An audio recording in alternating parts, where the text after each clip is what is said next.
Alright guys, I'm back with my second movie review, and this one took me straight back to my awkward teenage years in the 90s. Tonight I'm going to be reviewing Fear Street Part 1, 1994.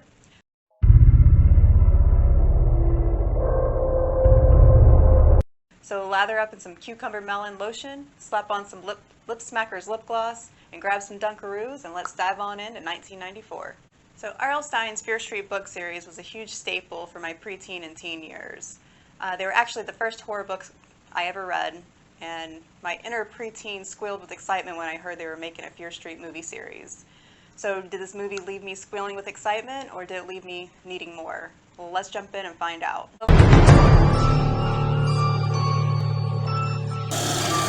A little bit about the story, without giving too much away. Like the books, this is set in a town called Shady Side that was plagued by psycho killers for numerous years. Come to find out, there was a witch back in the 1600s that was burned at the stake, but prior to that, she put a curse on the town. And she's actually behind the killers of Shady Side.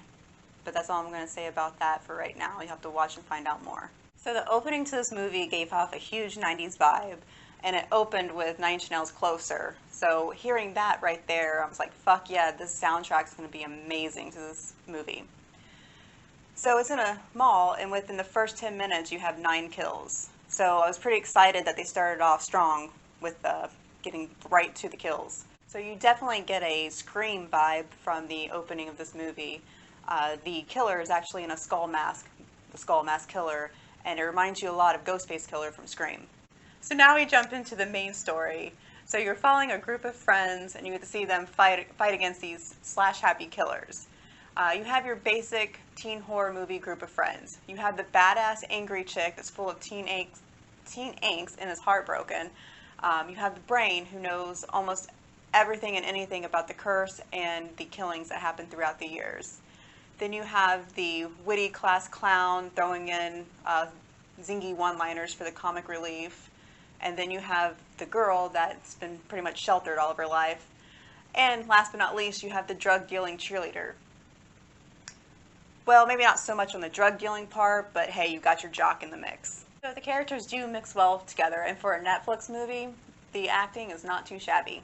I thought they did a great job at portraying some of the great slasher films from the 80s and 90s, specifically Friday the 13th and Scream.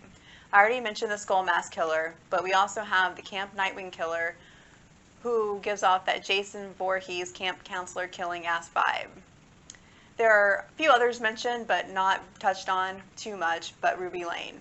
Not giving her backstory, but she did remind me a lot of Snooki from Jersey Shore, which, in my opinion, is probably the most terrifying. Alright, so now let me get into the kills and the gore. These are two of the most important things for any slasher movie besides the obvious, sex and psycho killers.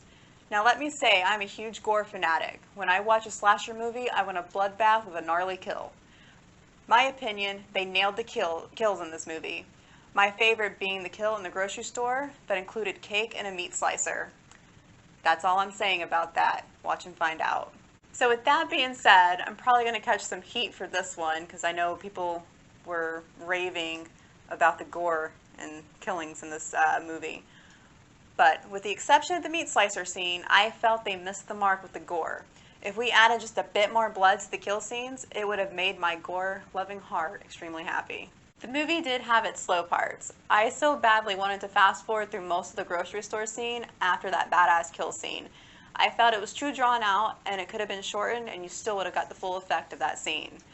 And there were some totally sappy moments, and sappy and horror movies for me don't mix well together. So I will say that there is a cliffhanger at the end.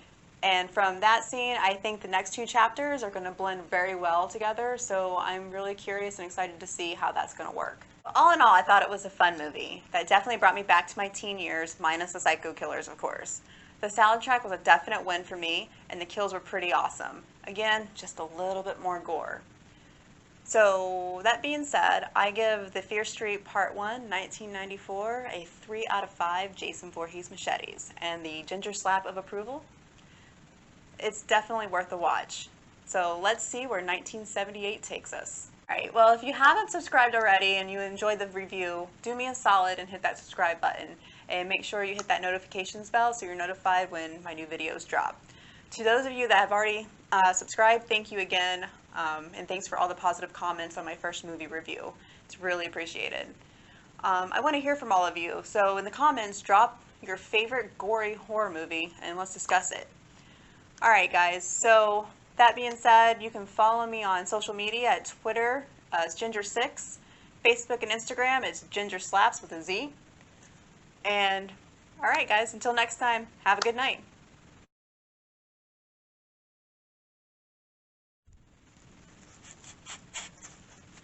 God damn it, okay. Great kill. Chuck. Fuck. Shock. I got bored very quickly with that. That was bad. That was bad. Badass kill slate. Quickly bad. It definitely brought me back to my teen years, and fuck. Is that what you did?